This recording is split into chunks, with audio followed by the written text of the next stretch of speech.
Joining us now, a frequent guest on Fox News, Republican presidential candidate and tech entrepreneur Vivek Ramaswamy. We are happy to have you on. I'm going to talk to you more than just about Fox News, but good morning to you. Thank you for joining us. Glad to be here. What do you make of this decision to settle this case? I mean, it strikes me as a cost of doing business. If you're going to be a news network, I think it's happened to CNN. I think it's happened to a lot of news networks. That has not it's a cost happened of to doing CNN. business. It's not happened to CNN. This is Never the been sued for largest- defamation. Never been actually settled. This is the largest it's definitely in large, history. and Fox appears to have the largest viewership and the market capitalization. So I'm not familiar with the details of this case. I'm actually more interested in issues relating to this country than disputes with media companies. But I will say that it strikes me that from But you're not CNN familiar, to Fox honest, News. you're not familiar with the case. You're not familiar with the lies about the 2020 election, about the election being stolen, that Dominion was somehow fixing the votes. That's why they $787.5 million. You're not familiar with that? And you're running for president? The details of a private dispute between a commercial dispute and the details of what the dollar figures are, that's not where I spend. That's really not where I spend my time. But what I will say is, look, there's defamation cases. People settle businesses. If you settle business disputes, Fox settled this one. It's actually not, I think, the pressing issue for the nation of what Fox News' settlement is. I disagree with that because as you just admitted, you said Fox is the largest viewership, one of the largest viewerships among television networks, especially cable networks, considering the eyes, the American people who are tuning in to Fox News to get their information and to get it accurately.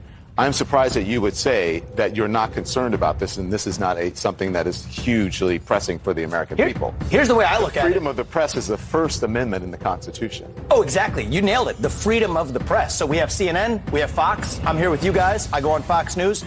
I think that's great that we have a marketplace of ideas in this country. What I worry more about, Don, is the trend that we see in this country to controlling what different parties are actually able to say. The American way to bad speech is more speech. And so I think we need to actually embrace that culture and a more diverse marketplace of ideas. That's something we haven't done well enough in this country. With all honesty, you're not answering the question. You're giving us platitudes about... I'm actually unsure what your question is, Don. Do you want somebody to bash Fox News on CNN? No, I'm not asking you to bash Fox News. I'm asking you to be honest about what happened on Fox News, about the lies that were told and them having to admit of the lies and paying the largest defamation settlement to a media company in history, and you are a frequent guest on that network.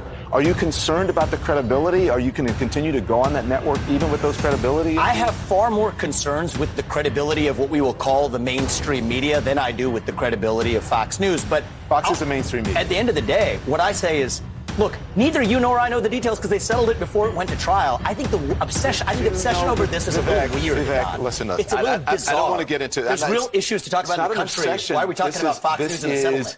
This is a very big and important story. And I'm not going to, we have much more that we want to talk I think we should. about, but we will get there when we're ready to get there. We had you on to talk about these issues. This is a very important issue and it should not be downplayed. This has to do with American democracy and Americans learning the truth about what happened in the 2020 election. You want to know what? You don't think that's important? I hear a lot about comparing it to CNN is not this apples and oranges. It's not the same thing. Well, it's different networks. Yes, apples aren't the same as oranges. You get one view through CNN, you get a different view through Fox News. I think that's good in our marketplace of ideas is that we have media that offers diverse perspectives. And you want to talk about threats to our democracy? One of the threats, and that phrase is an interesting one, threats to our democracy. I think one of the biggest ones is the chilling effect on speech in our country more broadly. Where if somebody says something that a broad segment of the population or certain people in the government disagree with, there's an increasing trend in our country to silence that. And the answer to bad speech and alleged misinformation is not less speech. It is more speech in the marketplace of ideas. That's actually what a free press really means. All right, we're going to move on, but your answer was good, but it's not about what's actually happening. It's not relevant to what's happening. I think the answer to what happened at Fox News is to tell the truth. Media companies are tasked with telling the truth. That did not happen in this situation, and that's why we're asking these questions. But let's move on. Let's talk more about a diverse exchange of ideas. That's what I'm in for. Thank you. Glad you're here this morning. Your campaign slogan is a new American dream, and I was reading through your platform last night. I wonder what you would do specifically to actually bring us together, not just Republicans and Democrats. What does unity look like to you, Vivek, for rich and poor, for rural and urban, for Republicans and Democrats? That is the right question to be asking. And I think the main divide in this country, and I say this to conservative audiences equally, is not between Republicans and Democrats. It is between those of us who are pro-American, embracing the ideals that set this country into motion, and I think an increasing strain in this country that is anti-American, that wishes to apologize for a nation founded on those ideals. But that's not a 50-50 split. I think most people are in the pro-American camp. And Poppy, I think one of the ways they would say we get to national unity, some people think, is by showing up in the middle and compromising. I respect that view, but I reject it. You reject compromise. I reject compromising on our principles. I think the right way to get to national unity, and I mean this, to unite this country, is by embracing actually the radicalism of the American ideals themselves. We celebrate our diversity and differences. I'm glad we have some 3 different shades of melanin on this set right now, 2 different genders. That's fine, but what I say is, so what? That diversity is meaningless unless there's something greater that binds us together, that unites us across that diversity. And I'm running for president to revive those ideals that bind us together across our diverse attributes. I want to get into a few issues, one of them being China. Before I get to China, I just want to better understand something you said this week speaking for the audience at the NRA. Here's what you said, referring to back to 1865. Here it was. I want you to raise your hand if you know when the first anti-gun laws were passed in this country. Raise your hand if you do. 1865. You want to know when it happened? We fought a civil war in this country to give black Americans the equal protection under the law that we failed to secure them in 1776. But then you want to know what happened? Southern states passed anti-gun laws that stopped black people from owning guns. The Democrat Party, then as in now, wanted to put them back in chains. Then, as in now, that's quite an accusation about the current Democratic Party. Who and what were you referring to? I was referring to Joe Biden and his expression of wanting to put them back in chains, dating back to Lyndon Johnson. I think Lyndon Johnson's so-called Great Society was one of the greatest misnomers in American political history, where even back then in the 1960s, 70% plus of black kids were born into 2-parent homes. Today, that number is less than 30% in the opposite direction. The very policies that we implemented in this country in the name of helping black Americans have actually been disastrous for black Americans and all Americans. And I think that that's something that we need to wake up to. In 1865, you were talking about the black codes, right? That's right. Passed, enacted to make it a crime for a black person to carry a gun in the Exactly. South. But you're equating that to the current president? You're referring to economic chains? What are you saying? Well, I was referring to Joe Biden's, I think, ill-chosen expression to say they're the party that wants to put you back into chains. What I'm actually saying is that if you look at the policies of the modern Democratic Party, Democrats. Absolutely. So what I'm saying is that actually it's policies like that of Lyndon Johnson and Joe Biden that are actually holding black Lyndon Americans Johnson's back. the war on poverty? Yes, and in particular, his Great Society, where he actually created incentives in the family, where if you're a family, you could actually get more money by not having the father in the home.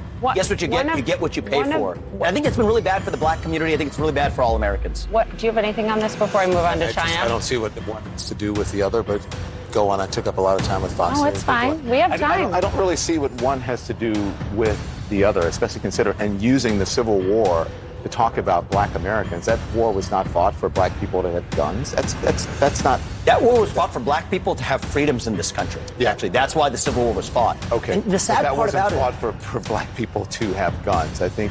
Actually, you know, funny fact is, black people did not get to enjoy the other freedoms until their Second Amendment rights were secured.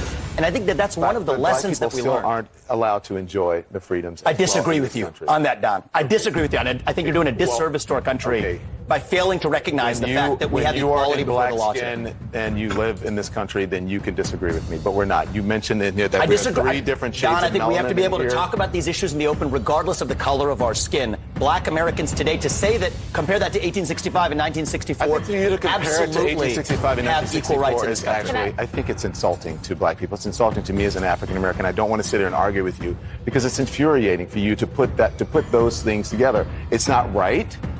Your telling of history is wrong.